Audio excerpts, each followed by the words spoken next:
এই প্রশ্ন আমাদের অনেক ভাইরা করেন যে আমাদের নবী করিম সাল্লাল্লাহু আলাইহি ওয়াসাল্লামের জানাজা কে পড়িয়েছে।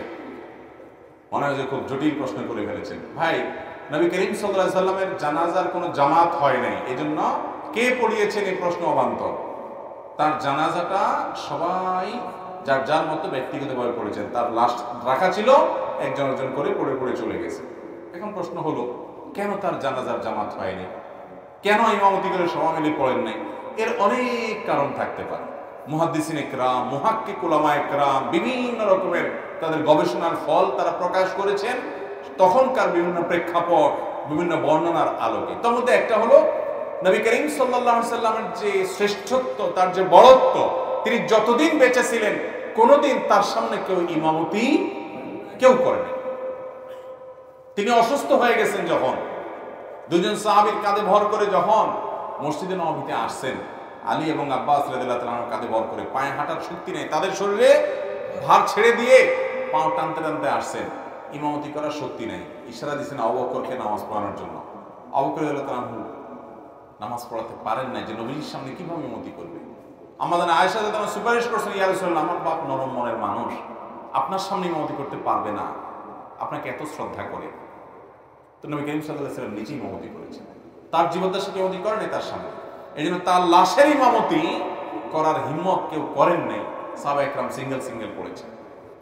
আর অনেক কারণ আছে নবী সাল্লাল্লাহু আলাইহি ওয়াসাল্লামের বড়ত্বের কারণে, যে তার সামনে জানাজা দিয়ে সবাই আপনার নামাজ পড়বে, ইমামতি করবে কেউ, এই সাহস কারো হয় না তার বড়ত্বের কারণে। কিন্তু আলাদা আলাদা নামাজ হয়েছে। কিন্তু এটা ঠিক ঐতিহাসিকভাবে সুপ্রমাণিত যে নবী করিম সাল্লাল্লাহু আলাইহি ওয়াসাল্লামের জানাজার জামাত হয় না।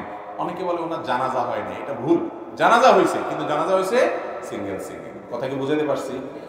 হাদিস নাকি রাসূল সাল্লাল্লাহু আলাইহি ওয়াসাল্লাম মৃত্যুর 200 বছর 250 বছর পর কিছু মানুষ নিজের বর্ণনা করেছেন, তাদের উদ্দেশ্যে কিছু বলেন। এরকম মানুষ অনেক জায়গায় এখন হয়ে গেছে, তারা হাদিস মানে না, তারা কি মানে? কোরআন মানে। কারণ কোরআন মানলে ভণ্ডামি করাটা সহজ হয়, শুধু কোরআন মানলে। হাদিস অস্বীকার করে শুধু কোরআন মানলে ভণ্ডামি করা কি হয়?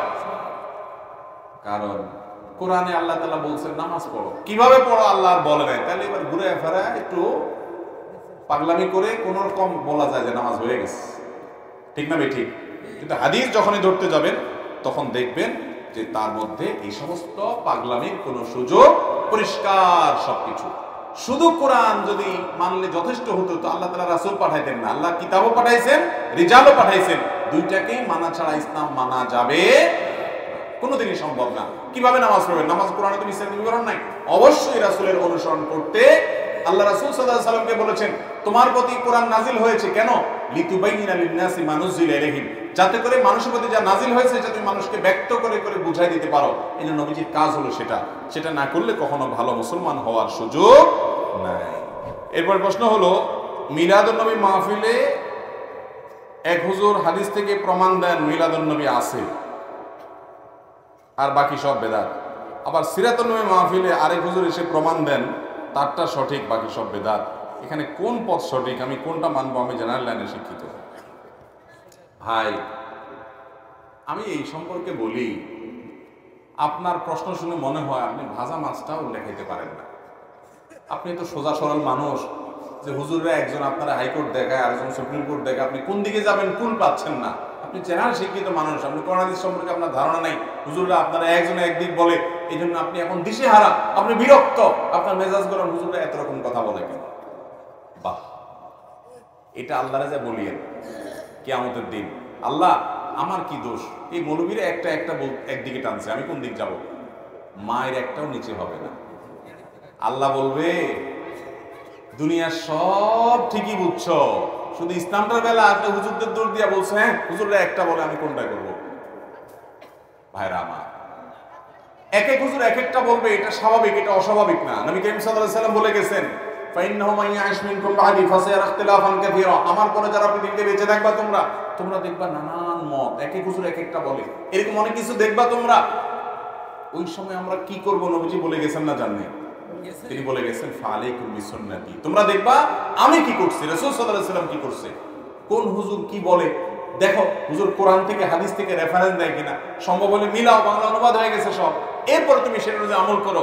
যদি আল্লাহ না করুক ভুলও হয় তোমার, তাও আল্লাহ মাফ করে দিবেন, কিন্তু হুজুরের দোষ দিয়ে পার পাওয়া। আমি প্রায় সময় বলার চেষ্টা করি ভাই একটা এক্সাম্পল দিয়া। আচ্ছা, এই যে আপনারা তেল খান, সয়াবিন তেল, বিভিন্ন ব্র্যান্ডের তেল আছে না? তীর আছে, রূপচান্দা আছে, বসুন্ধরা আছে, ফ্রেশ আছে, হ্যাঁ, পুষ্টি আছে, আর অনেকগুলো আছে না? কোনটা খাঁটি বলে? কোনটা বেশি খাঁটি? এটার কোনো উত্তর দেওয়া যাবে? কারণ সব কোম্পানির বোতলের গায়ে লেখা আছে 100% খাঁটি। আজ পর্যন্ত কোনো কোম্পানি পাইছেন যে বলে ভাই আমি 2 নম্বরের কথা বলি না, আমার 99% খাঁটি, 1% ভেজাল আছে? এরকম বলে কেউ? বলার সময় তো চান্দু বলে কি 100% খাঁটি। আপনি তখনও রাগ করে বলছেন যে এই বেলায় একটা খাঁটি, এর বলে একটা খাঁটি, এই বলে একটা খাঁটি, এতজন এত কথা বলে তো ওটা তেলই খাবো না। শেয়ানা পাবলিক, এখানে তো এটা বলেন না। একদিন এটা কিনা খান, আরেকদিন ওইটা কিনা খান, দেখেন পেটে বুটবাট করে কিনা, ফুটফাট করে কিনা, শরীরের সাথে আপনার ম্যাচ করে গেছে, টাকাও মিলে গেছে, কোনোটা ভালো মনে হয়েছে আপনি সেটাই খান। ঠিক না ভাই? ঠিক। বিবেক খরচ করেন, বুদ্ধি খরচ করেন, বোঝার চেষ্টা করেন। দুনিয়াটা তো ভালোই বুঝেন মাশাআল্লাহ।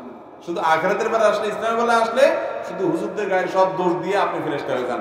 আমরা কোন দিক যাব? বাহ, আল্লাহ আপনাকে আকল বিবেক দিছে না দেয় নাই? 7 সমুদ্র 13 নদী পার হইয়া নামটাও লিখতে পারে না, 1 2 3ও চিনে না, এই লোক সৌদি আরব চলে গেছে। আছে না নাই? পয়সার জন্য তো অনেক কিছু করতে পারেন। ইসলাম বোঝার জন্য কয় হুজুরের কাছে গেছেন, কয়টা কিতাব খুলছেন, কয়টা কোরআন খুলছেন, হুজুরের কাছ থেকে দলিল খুঁজছেন, ভালো করে 10 হুজুরের কথা শুনে কোনটা সঠিক মনে হয়, কোনটা নবীজির সাথে মিলে, কোরআনের সাথে মিলে, এটা একটু যাচাই করার চেষ্টা করি, একটু চেক করার চেষ্টা করি, ক্রস চেক করার চেষ্টা করি কয় জায়গায় গেছেন। আল্লাহর কাছে কোনো জবাবদিহি করা যাবে? 50 টাকার একটা লাউ, এটা কেনার জন্য টিপতে টিপতে টিপতে লাউ এমন 12টা বাজান বাজাইছেন যে লাউ বেচারা বেচতে বসছে, সে বলে ভাই কিনলে কিনেন, না কিনলে নাই, খবরদার নোট দিবেন না। ঠিক না ভাই? ঠিক। যে 50 টাকার লাউটা কিনবো, এটা যেন ভেজাল না হয়, এই জন্য আমি টিপা দেখি, তাই না? আলু পটল কিনেন, এত চেক করেন। আমাদের কাছে ইসলামটার দাম আলু পটল আর লাউ চাইতে কম হয়ে গেছে।